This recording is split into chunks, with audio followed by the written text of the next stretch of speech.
So this is the fourth meeting of the series that I started doing for this project that is related to my PhD, but also to the scholarship that I was awarded for the project of the application event Swirl that you all already know. I mean, from the people that are present here, I know that you already know. So I will spare the details maybe of that. The first meeting was dedicated specifically to how it functions and how you should use it and all the manual things.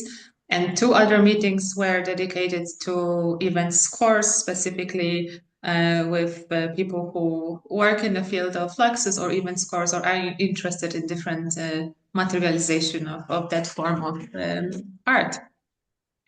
So that were quite quite interesting meetings. But today we have a special guest.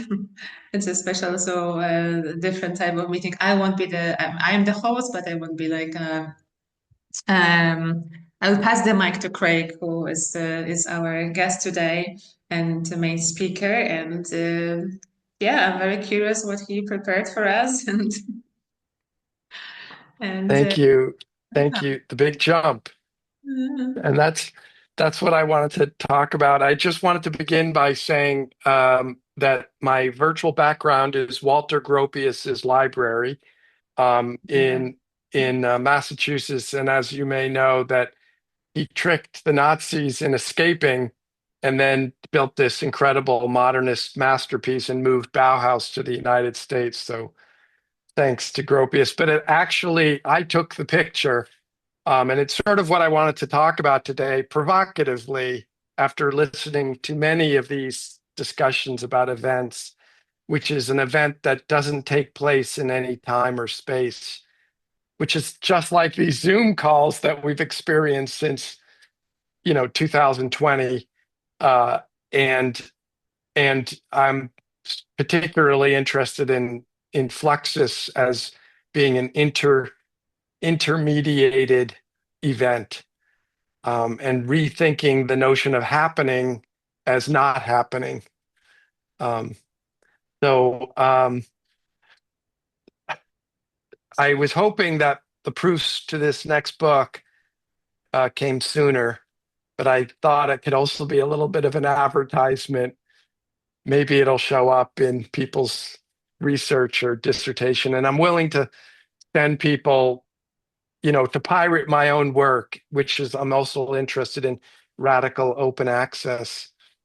I thought I could just show you what the cover looks like, and it was negotiated uh, to do you see it? I just see. Okay, good, thank you. So it's a negotiation. One of the reasons I became interested in small presses is dealing with larger university presses, everything. I didn't like the font on the cover. And I don't know what others of you think, but I didn't like the font. No, that we cannot change the font. That's part of the press's,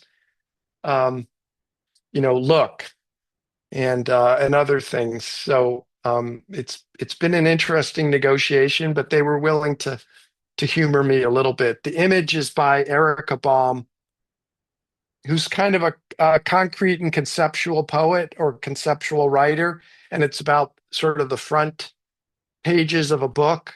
And I was sort of interested in the idea of a book that shows you pages of a book, because I'm interested in the idea of, what we do often is not realize that what we're doing is kind of like authorship and writing. And that's that eventness of it.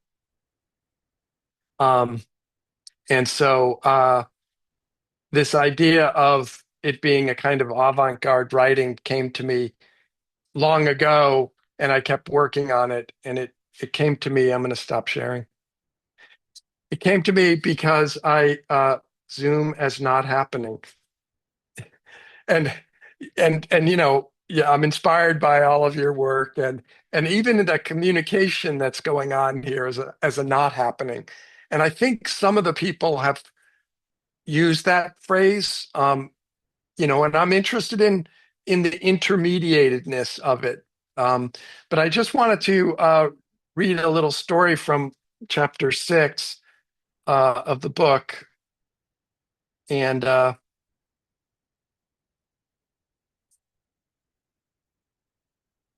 so I don't know if you see that too. You do see it?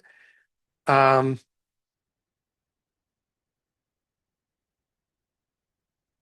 Event, Intermedia, and Dingbats, something else press. Um, sometime in, I don't know when, to be honest with you, I put down a date, but I can't remember. I just remember I was much younger than I am now. And I was just like interested in communicating with people and started to send stuff around into these networks. And I didn't know that it was anything. That's the other experience. I started to go to a bookstore in New York City called Printed Matter. And I just bought this stuff. And I was like, cool, this is cool. And I had no idea like what it was. I didn't know it was something. And I've talked to people that have actually been to some Fluxus happenings in the early 1970s, and they didn't know it was a happening. And they left and they told me later, I didn't know that was happening. I just went to this thing and it happened. And so, in any case, I started to collect these books. And sometime in the 1980s, I wrote to this publishing house, Something Else Press.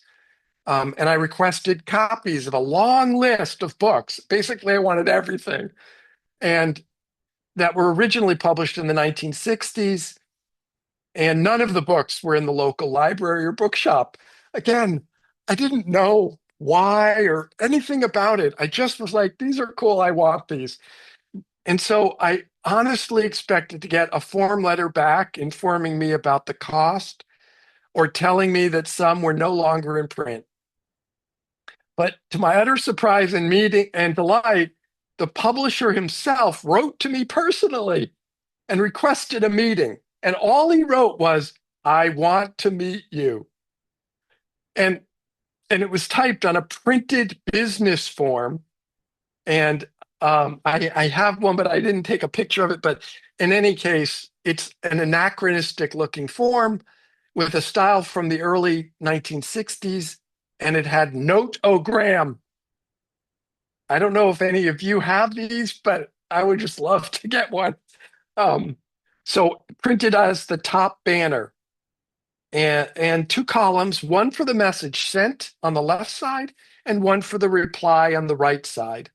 And then a line for signatures under each column. And the three-part carbonless,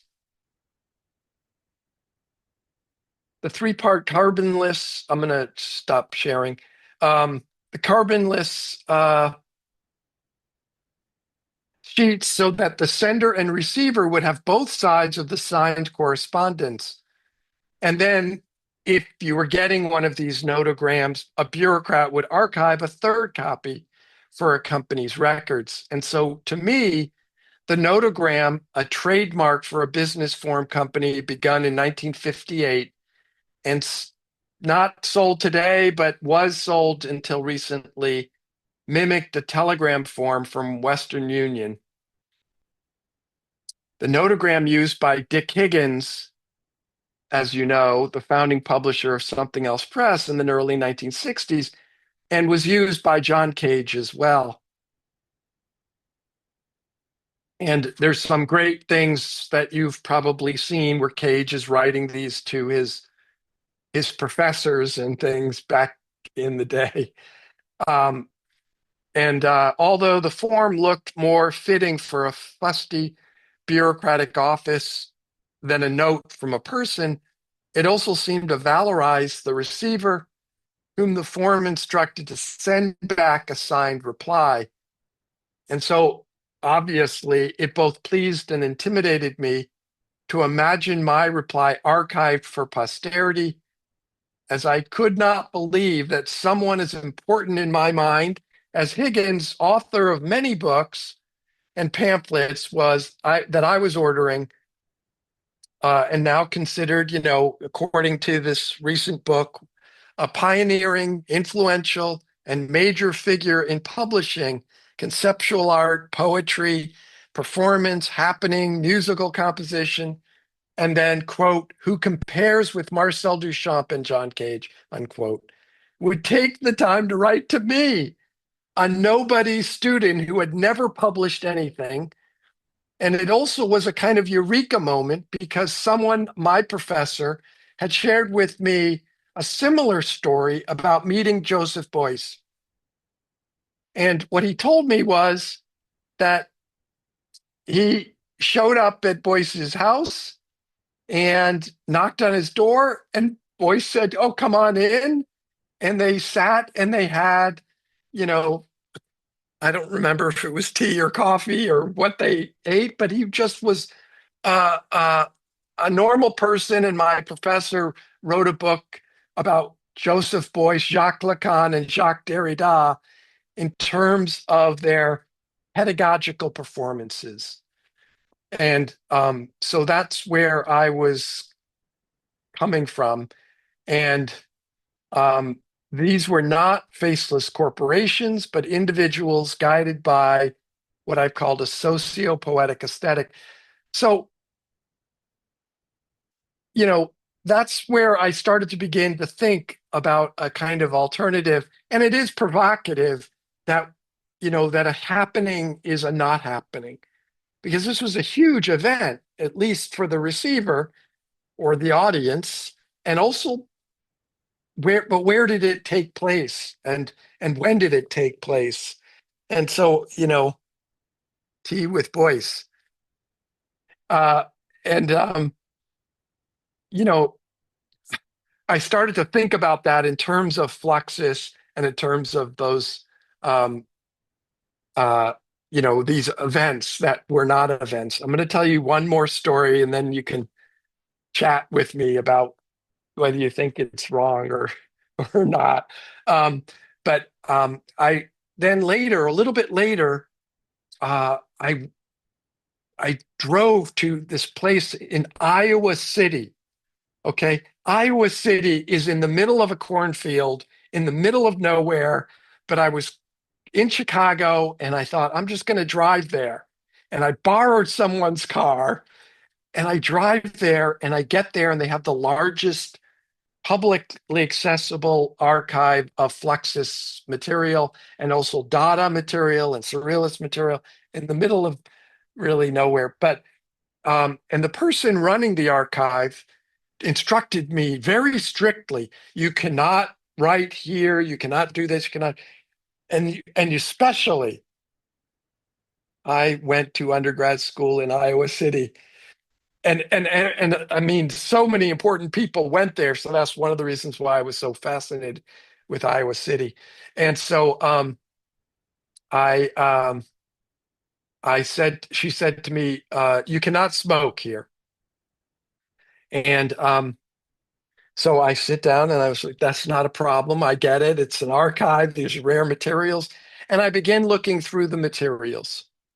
And I'm finding all kinds of great stuff. And I'm just like, oh, this is great. And it was before there were cell phones, if you can believe it. And so I couldn't like take a picture. So it was just like me writing down notes and things like, oh my God, this is incredible. And then I look over and she's smoking, like furiously smoking. And the room is like filling with smoke. And I'm like, and I just don't, I mean, I look over at her like this. Wow. What? And she says to me, do you see the yellow line around my desk? And I was like, yes. And she says to me, you cannot smoke outside of the yellow line. And it was just like a profound Fluxus thing. Like, I was like, wait, what? But I was like, okay, because I was like, she ran the archive. And so that was also maybe an event. And I always wanted to it's an event that's not history in some ways, but also disturbing in some ways. And one of the words that I found in that archive at the time that really changed my whole life really was this phrase that maybe Maciunas had written it, maybe Ken Friedman. I don't remember who wrote it. And it was just on a scrap of paper, like stuck in this archive, like meaninglessly. It wasn't an artwork that's been published. And it just said Flux Academy, Flux Academy. And I thought, oh my God, that's it. I'll take Fluxus and I'll apply it to my whole life and as the Academy. And so that was the yellow line. Now you should smoke through it. And in any case, it's been a bumpy road, needless to say, because if your goal is to do Flux Academy in very conservative places that, I was teaching at an Ivy League university, and they told me, when I told them my ideas, they said, we've been doing it this way for 300 years, which is not very long, like compared to like Coimbra or in Portugal but 300 years. And they said, who the fuck are you? And I was like, okay, I'm doomed. And so, it's going to be a bumpy road, but that was sort of part of my notion of the eventness of it, a kind of performance of organizations like universities or everything, wide scale organizations, co-ops, buildings, governments. And I don't know if there's been a government based on a Fluxus happening, but it would be, I mean, maybe, I mean, like, there's been some avant-garde playwrights in the early years of Czechoslovakia's reincarnation. Havel was, an avant-garde playwright that I was like, oh, this could be an interesting possibility. I don't know. So, I mean, that's sort of my notion of the event. Um, and and Boyce and the Green Party, I think, is like that. So that's basically my that's my thinking about. There was a political campaign, an absurdist political campaign that could be considered like a Fluxus by Roberto Quaglia in Italy, and he ended up being a major. He won.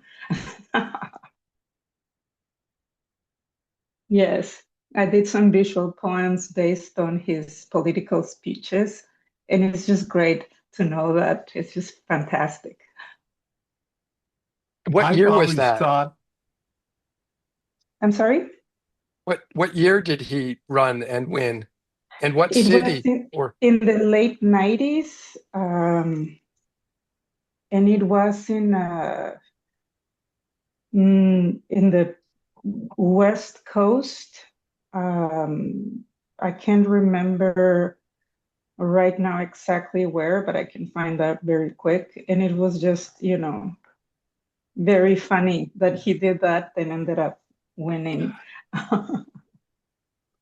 Just the name of the place slips my mind right now, but I can search very quick and let you guys know. It was hysterical. Yeah, I can write on the chat if you find it. That would be great. Thanks. Two other examples that I can think of are 1968, the cultural protests in Paris. I've always thought those were very Fluxus-like, and it was beyond just government and economic protests. It was cultural, and I think the Situationists were involved, and so that has some feel like that. And the other one that I can remember from my old hippie anti-war protest days were the Yippies. The Yippies sort of took this kind of absurdist view to protesting, to serious stuff, and So yeah, I think it has a lot of potential. I think humor, humor in particular, or coming at something from sort of left field can really be disruptive and be effective. Interesting. Yeah, I've talked to Anna Banana about her Banana Olympics and Big Dada, and they did some thing. But she was sued by the Olympics and told not to use the word Olympics. So, oh, thank you for the links. Yeah. Yeah. I mean, now it would be, yeah. Uh, I wonder if there's contemporary models of um, what's his Peter Schumann in Bread and Puppet is also a model of um, staging these parades and using giant puppets. And now they've been touring around for years, continuing to do that. But um, and So I really enjoyed hearing your enthusiasm and your story about how you got here, how you found Fluxus and how it engaged you, because it helps me relive same thing. I just sort of stumbled across it and became more and more excited. And yeah, Dick Higgins early on, Dick Higgins was very approachable. And not everybody in Fluxus was. There was a lot of standoffishness, but Dick Higgins and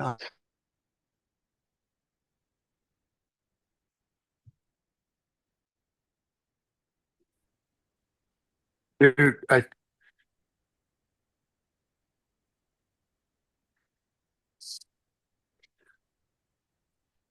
think I think we for a second, all of us He's doing a are we? performance.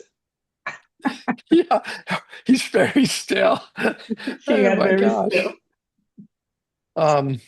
Okay, so this is Yeah, I not a would There you like to. go. just the Alan, record. we Froze for a missed. second, Alan. We missed after you said they were very standoffish. We all froze. No, we just performed, right? It was, it was I would like to take credit for that and say that I did that intentionally, but I didn't. No, I didn't. What I was? don't remember what I was saying. I was just Yeah, but I'm chatting. just sort of curious if you had that moment, if you could. Do you remember like the first encounter that you had, that event that you were like, "This is interesting."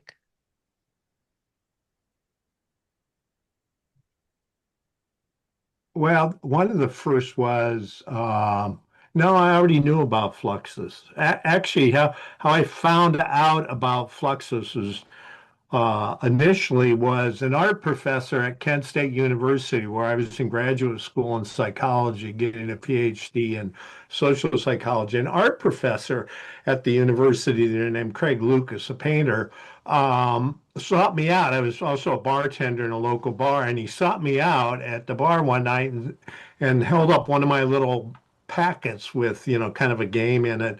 And he said, this reminds me of the stuff I used to see on Spring Street in Lower Manhattan. There were these guys named Fluxus who were doing kind of stuff like this. And I'm like, actually, I thought he was trying to tell me that what I was doing was cool 20 years ago or something. I almost Oh, he was took it like insulting you.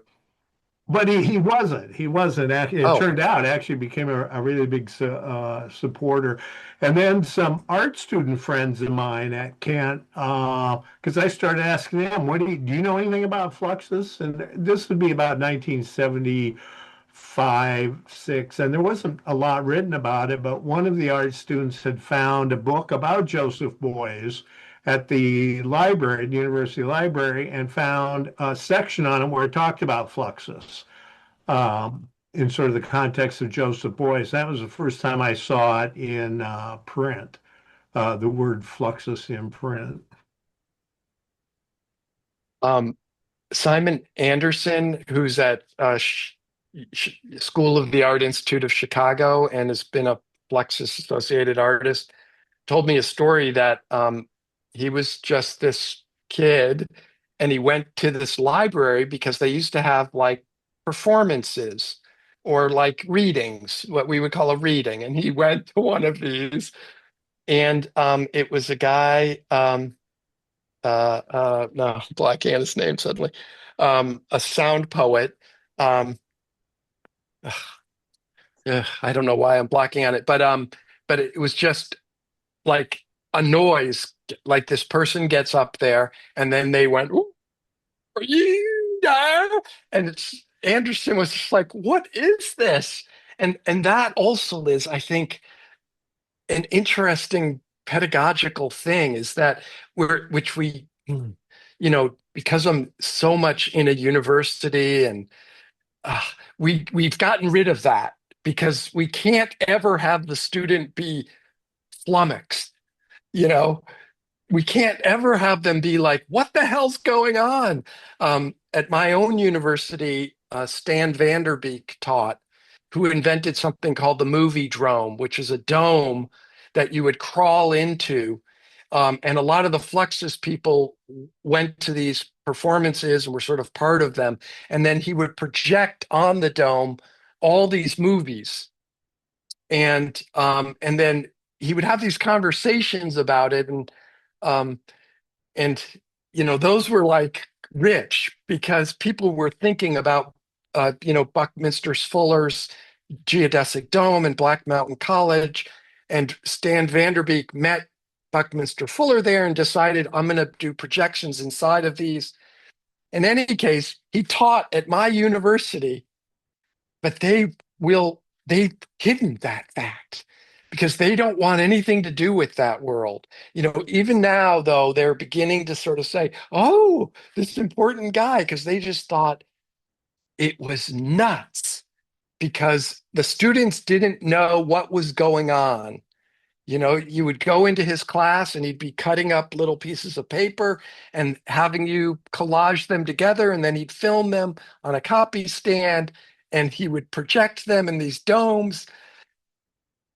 It didn't fit into the little things that we have to fill out now, which you bubble in, like, how clear was the professor? I think that an event maybe needs to be not a happening or not clear that it was an event, maybe. Yeah, Kent State. I'm gonna have to look into that more. I also like your idea that I think the main idea that you're presenting here about nothing. Um, sort of taking the frame off of all of these things and sort of playing with the nothing. And of course, Ben Vaudier really grabbed me with that idea. He was the first person I ran into who was sort of playing with nothing. And in particular, I'm still in love with this portable whole. That still inspires me. That box with a handle on it. And the reason he created that box with a handle on it is because the Fluxus performances in Europe were getting sort of popular and they were appearing in nicer and nicer venues. And he no longer could find a natural hole in the wall or a hole in the floor that he could sign his name to. So he wanted one that he could guarantee he would have a hole wherever, whatever performance and wherever he went. And he did a whole bunch of stuff with nothing. And I remember about 20 years ago, he even had a festival of nothing one year, and the participation was not doing anything. And I think that it's infinitely large territory to explore. So please keep doing that. I'll keep doing nothing. But it also kind of reminds me, I went to this conference and I did a kind of performance piece as my paper, and people were like, what's going on? And I've done others like that. It only works sort of like once or maybe twice, because once they found out that it so reminds me of the story that you're telling about Vautier is portable hull. It just wasn't as interesting for me and not as scary the third or fourth or fifth time I did it, because then everyone was like, "Oh, Saper's coming with some kind of." I was like, it's different. I one time did one where I had my student give a paper, and we had a script, and I sat in the audience, and I just read the script, and while he was giving the paper, and people started to yell at me, like I was so scared. They were looking at me, and I think one of them was about to call 911, and they were going to like attack me. I'm not kidding. Just try it out. Like, it would be great to do it at a dissertation defense, like just to have someone there. We had decided on the script. All I did was read it. I didn't shout. I didn't yell. I was really, really scared. And people said afterward, they had never experienced anything like that. But we never could do it again. And that was, and it was maybe a little bit mean-spirited, but it was also sort of like, whoa. And, I couldn't do it again because it was just so, so scary. And but yeah, it's the portable hall. Do you have someone arranged to pay your bail if you get arrested doing one of these? I mean, they didn't arrest me, but the organizers of the panel, I think, never invited me back or something. But yeah, I guess the Yippies were getting arrested, as the Chicago Five and such. But no, that's a big part of Fluxus that's always appealed to me is its disruptiveness. It seems to disrupt regular culture, normal rituals, normal scripts, and things like that. And I don't think everybody necessarily agrees with the disruptive part of Fluxus, but I think it appeals to a bunch of us. yeah, I found some things where Dick Higgins had suggested sort of activities, let's call them. And I've written about some that took place in Eastern Europe, but he also had some where he would suggest things in the United States. And others that were editing the volumes or something said, no, no, no, don't put that in there. Um, but they were also very poor when they were living in Spring Street before it became like multi-million dollar. Castellanets in his little book about it said basically we were just all pushed out, but they were very poor and they were stealing electricity and they were trying to just get by. And so that's sort of an interesting, they were sort of squatters. So one thing about nothing and about happenings and fluxus that sort of was always curious to me is like, you could have merged them. In my mind, you could have like happenings and fluxus, and same people, like Dick Higgins was doing happenings with Capro, and then he'd run over and do stuff with Machunas, and they had a lot of the same audience in that. And I've read that, some people have said there was kind of an intellectual difference in that. When Capra would do a happening, he would bring props and kind of set them around in that, but didn't have a script of when they could be used, but just sort of had things there to ensure that, people had kind of inspiration to do different things in that. And whereas the scripts of Fluxus were a little bit more structured.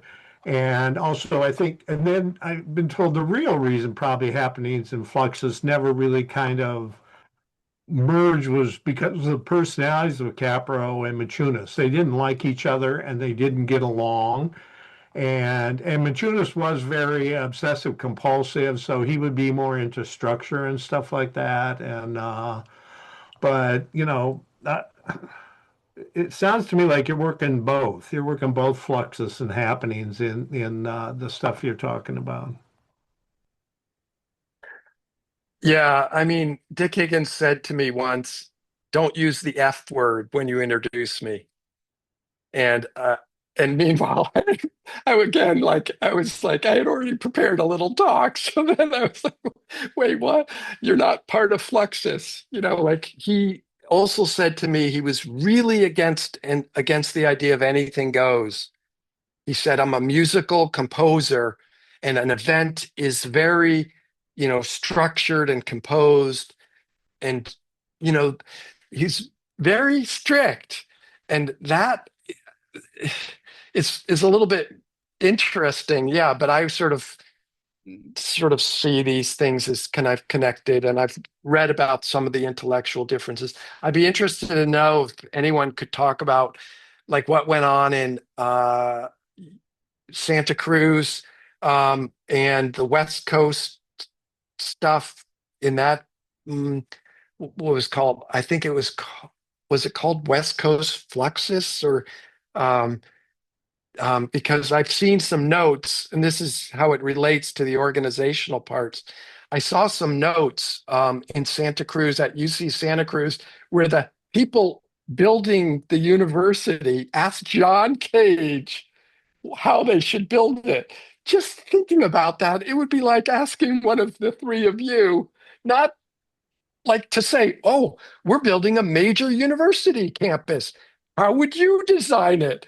Like I just laughed out loud. I was just like, this is nuts. And what he said was, uh, no straight paths, lots of accidental things that you would come upon on the path.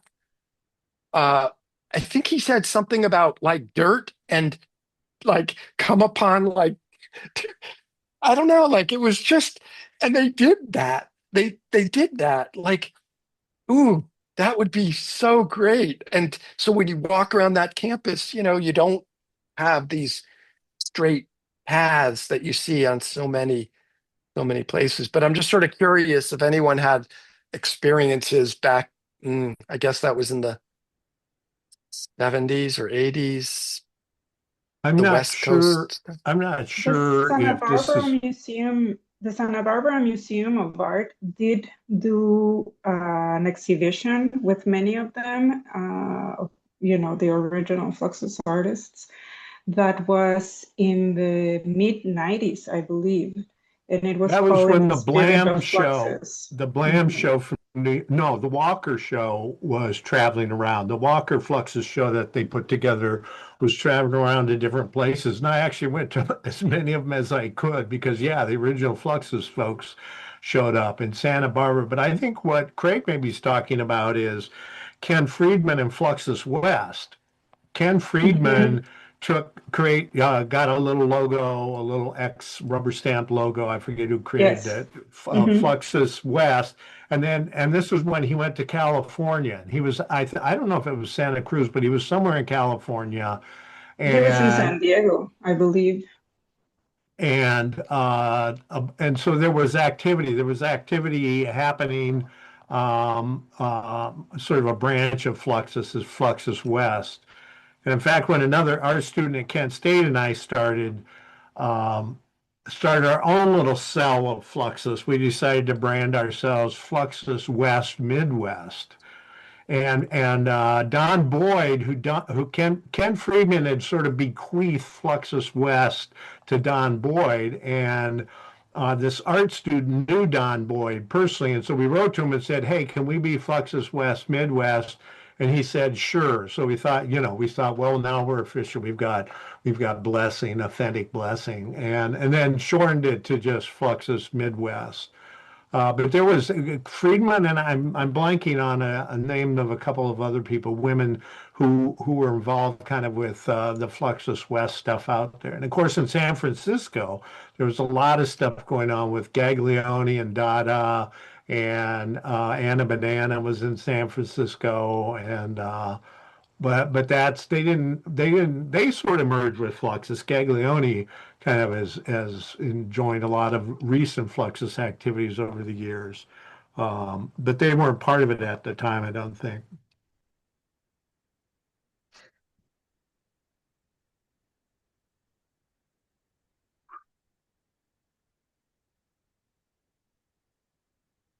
Great stuff. Yeah, Gaglione gave me a huge rubber stamp that says Fluxus on it.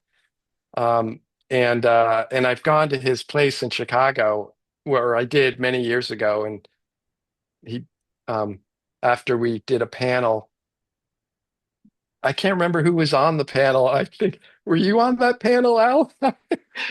I'm like, no, it was a panel with maybe Dick Higgins. I can't remember. Hmm. Well, if it was in Chicago, Hannah Higgins and Simon were both in that area. They Yeah, show up although for, I don't think I met Hannah until much later, and I'd been talking to Simon a lot because he's written about magazines, and my idea of Fluxus being just a name for the idea of a kind of publication is sort of carried through to this idea of the event as publication. Um, and so it's a little bit different than the idea of being present. Um, and uh, but I'm also interested in this idea of the organization, and so I became interested in Owen Smith, who passed away and was a good friend of mine. I met him at many years ago, um, and he was. We talked a lot about this idea of the publishing arm of Fluxus. But I'm real interested in this Genoa.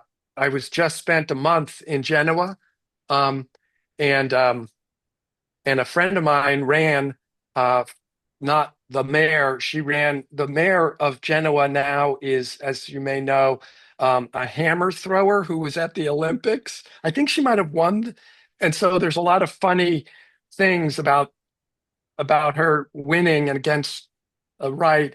But my That friend is is the cultural minister now, oh, and cool. she's an experimental playwright and director, and she's written a novel, and her work is about um, fascism, but also Mhm. about um, I came across by accident almost with Roberto Quaglia, this gentleman, because I was invited to perform and to be part in the activities of La Notte Bianca in Rome in 2004.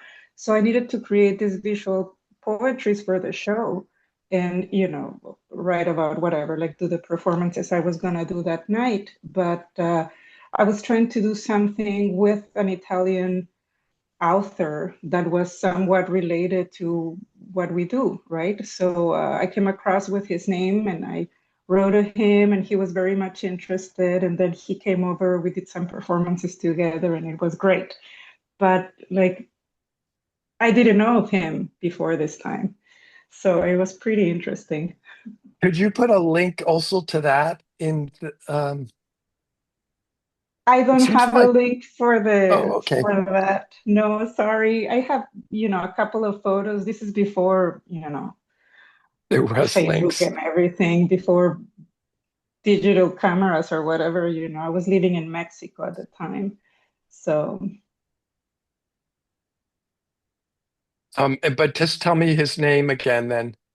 Roberto Quaglia. I'm an Oh, so it's the outsider. same. Oh, no, you did put that link. So it was the same poet in Rome as in Genoa. Yes, he Interesting. came over. He came over for the opening show, and like the whole, this there's this festivity once a year that is called the White Night, La Notte Bianca, and he came over to the gallery for us to meet and to perform with me. So it was great. Mhm. Wow.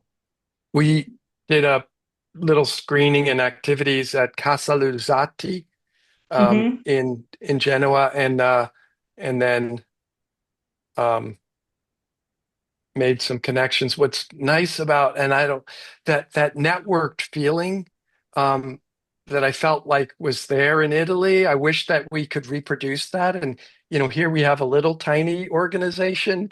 We could give it Yes. a name. The event Swirl should be you know, an incorporated or something, or, our own. But I kind of miss that. In the United States, we have colleagues and we have friends, but we don't have, I don't have a strong sense of community in locally. Like I'll Mhm. meet people and they'll be like, "Oh, that's cool." But I don't know, it's just there's a lot of stress here, as you know. And like we're just worried. And in Italy, I felt like everyone knew everyone. Like, oh yeah, oh, they're doing that over there. Go take a take the train out Go to meet the. so and so and tell them you're my friend, yes. And so spent a month in Genoa, and then we went down to Rome, and somebody Mhm. there said, "Oh, when you're in town, when you're in Rome, call us and we'll have you to dinner." We thought they were being sort of polite, so we just said, No, it's the way I've "Yeah, been. That's the way we are in Mexico as well. So it's I when I moved here, I struggled with that. So it's I actually think strange. there is a lot of community. I feel a part of a huge Fluxus community, a huge global Fluxus community through the internet. And this is a little bit yes, self-serving, but I and an undergraduate IT guy at the University of Michigan, he and I started talking, this is in 1994, started talking about Fluxus on the internet. And there was like, we could find some little mentions here and there on billboards and stuff like that of Fluxus. And email discussion groups were starting to happen through Major Domo software and that. So we said, why don't we start one with Fluxus? And so I contacted Dick Higgins and Ken Friedman, and Ken Friedman brought in somebody else, and we started what was supposed to be a Fluxus email discussion group, which is morphed through various stages and is now on Facebook. It's a very active Facebook group, and Bibiana is one of the moderators, one of the administrators and moderators of it. But and that group sort of arose, and it was great because a whole bunch of like weirdos like me and you found other people who were really into this because there weren't enough locally. So we started, talking about Flux. There was a struggle because a lot of the original people, like Ken Friedman, just wanted to talk about the original Fluxus, and a bunch of us were like, no, we're doing that game too. We want to keep it going. We want to play Fluxus. And so that's Fluxus is kind of like this amorphous flux list. We wanted to call it Fluxus, but Dick Higgins talked us out of that. He talked us True. into Flux List. Actually, he wanted to call it Intermedia. He wanted to call the email discussion group Intermedia, but Fluxless was the compromise we came up with. But out of that group, a bunch of us have gotten together and staged Flux Fest in various cities around the Mhm. country over the last 20 years. And Keith Buchholz was the original leader of that. He started organizing them in Chicago. We got together once a year in Chicago, and it was just, The new great Fluxus networking. Midwest, the new Fluxus West. Keith ended up receiving the Fluxus West from Tom Boyd. But what I meant, yes, it's true. And it's funny, Jessica Manak jokes about it. The Fluxus saved my life. It is true.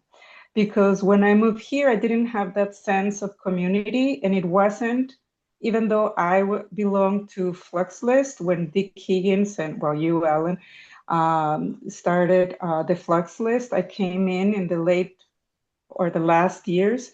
It wasn't until well, Fluxus Buchholz started organizing Flux Fests that I felt I have my niche group. It wasn't until then. interesting. Mhm. When's the next one? And is it in Chicago? I'll get my train ticket right now. Bibiana hosted one in California I in hosted one here. 2020, and she had everybody over to her house. I mean, there's Yes. usually we meet at a restaurant a couple nights or somebody's Is house. And is it in It Santa was, Barbara? no, it was actually in LA. So we Okay. took part on, Beyond Baroque, One day we were at Audis College, another day we just show up at the Getty because you're not supposed to do this at the Getty. And we just did guerrilla performances at the Getty until somebody came and asked who's in charge of this. And a couple of people pointed at me. We were kicked out of the Getty. And this is just hours before everybody started shutting down for the pandemic. So the last day ended up being a mail art / correspondence dinner at my house, and everybody was there. We were like 40, 50 people there. So if you want to see documentation on a bunch of these Fluxfest, just go to fluxfest.org.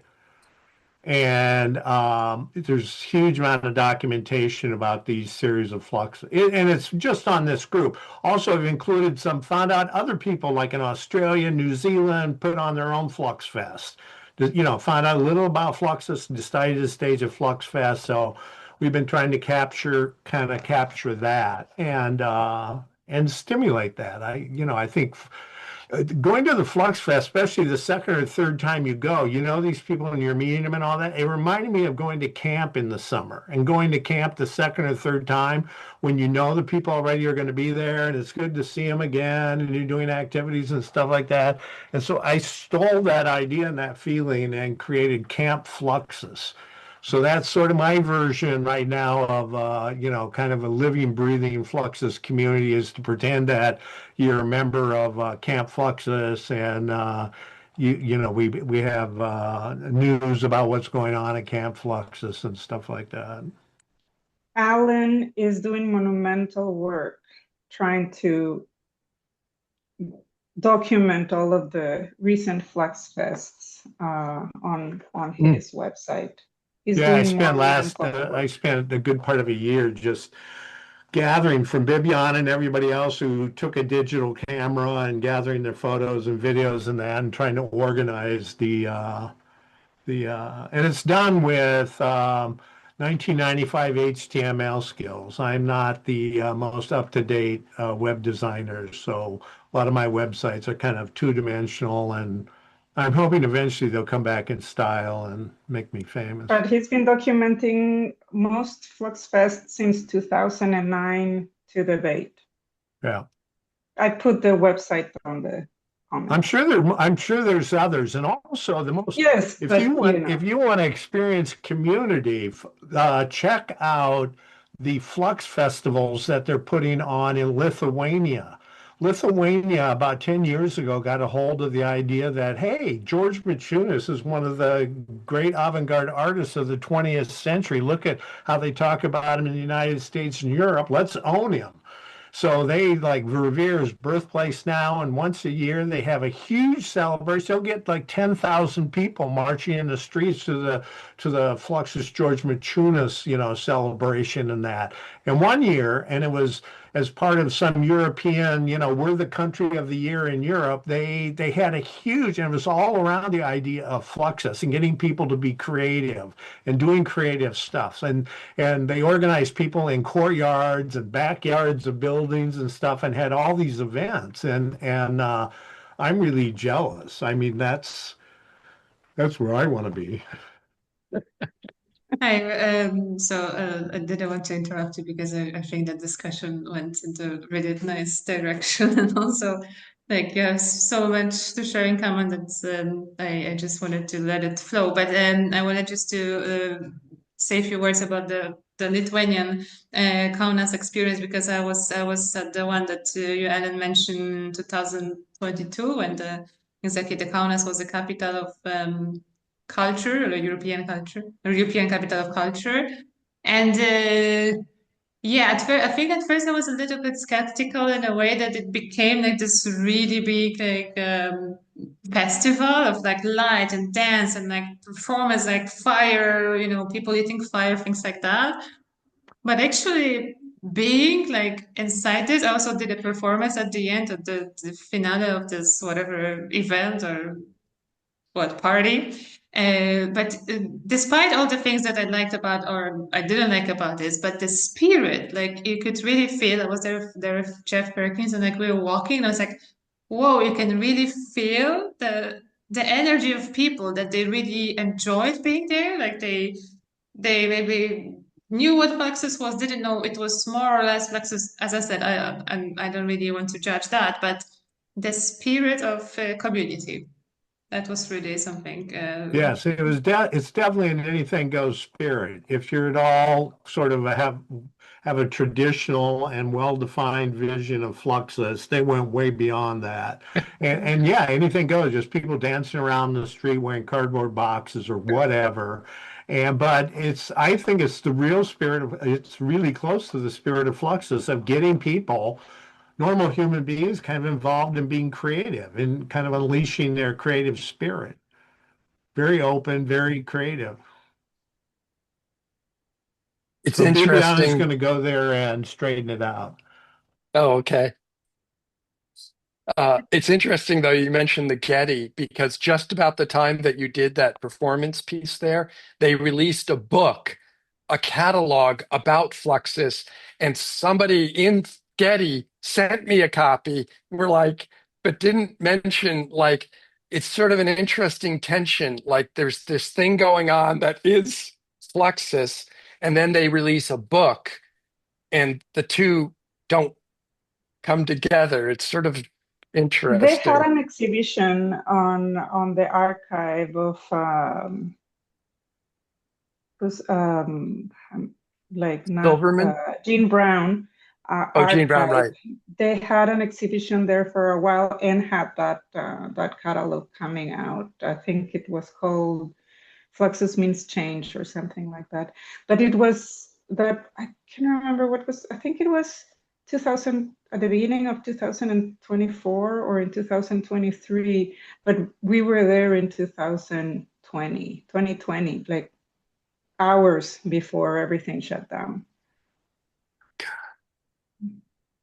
I see, this may just be my jaundiced biased view of things, but there's institutional Fluxus and then there's sort of out in the wild Fluxus. And I noticed whenever an institution like the Getty was it the Getty or one of the other LA museums, had a big Fluxus with performances and all that, and it was extremely well organized, not a lot of audience participation. It was more still the audience kind of viewing these staged events and things like that. And it didn't really have the kind of spirit of Fluxus that we try to create at these Flux Fests and things like that.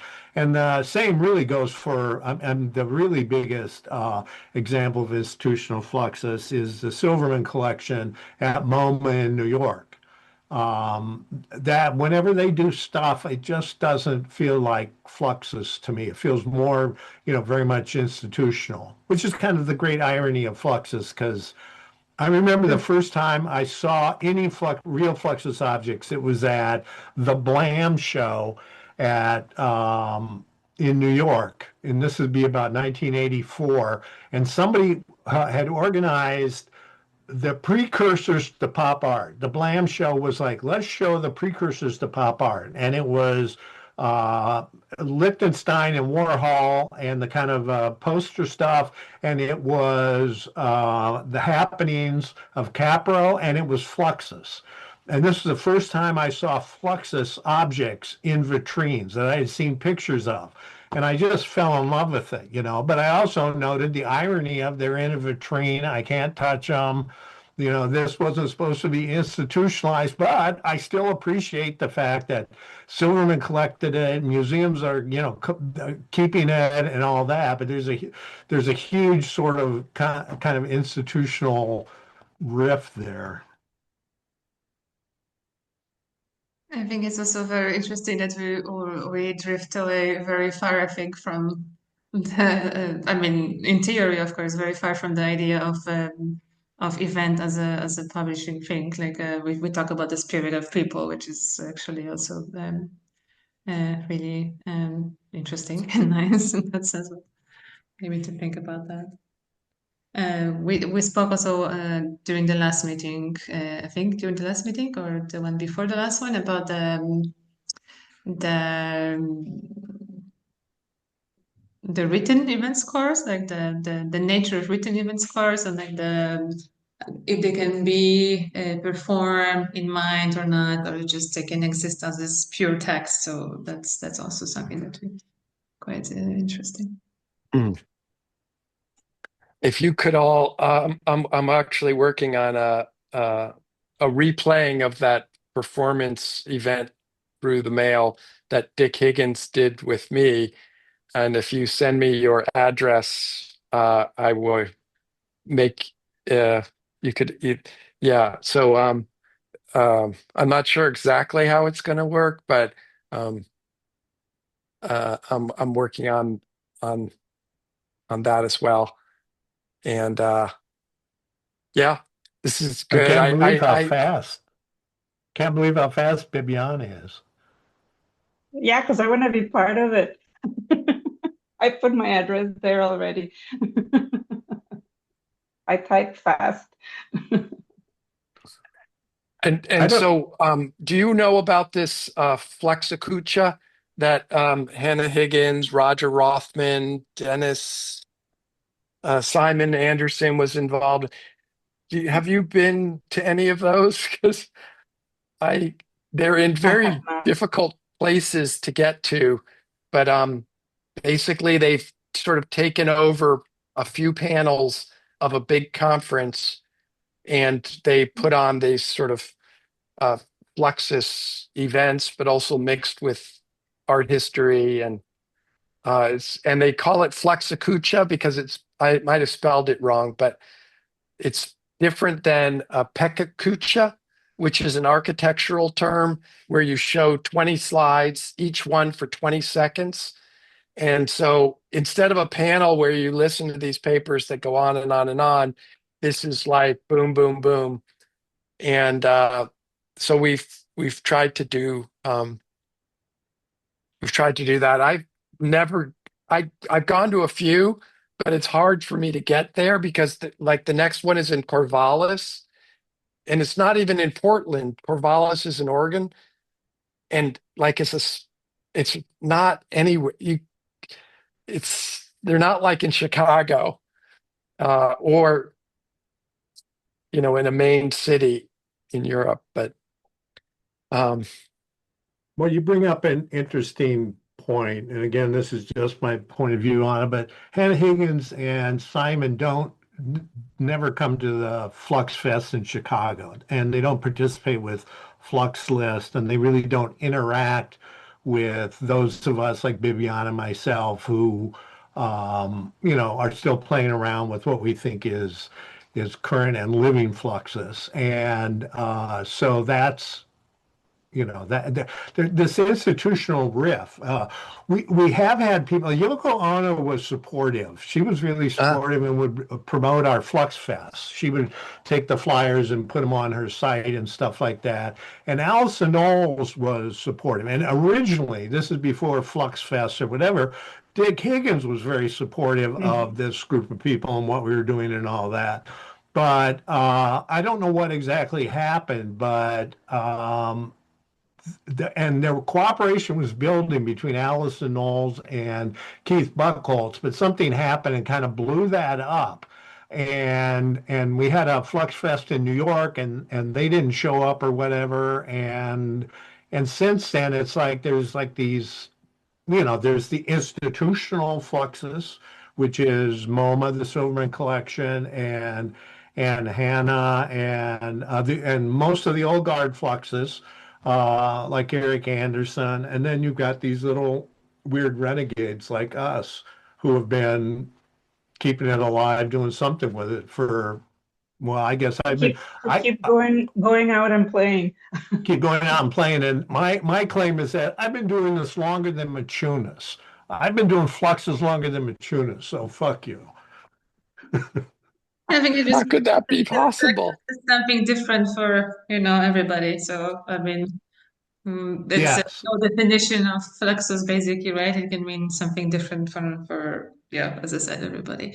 Yes, that's I'm sorry, but I think we should slowly wrap it up because I don't want to Yeah. keep it too long here. We should be It's trying very late for 1 you. hour, but for me, it's a really also nice feeling to contact those or organize those meetings and like feeling that people can also meet together and maybe create this little community also for this 1 hour that share maybe things that not everybody wants to talk about Fluxus, so maybe sometimes it's nice to have this group of like a therapeutic Fluxus group to talk about things that are important to us. So, Good.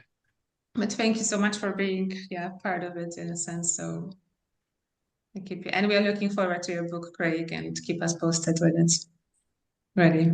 Yep. I'll pirate it myself and send it around to the whole Flux list. Great. Okay. Does mine work? Thank you so much. Thank you so much. Really. Somebody just texted me, can we make noise now? That's nice.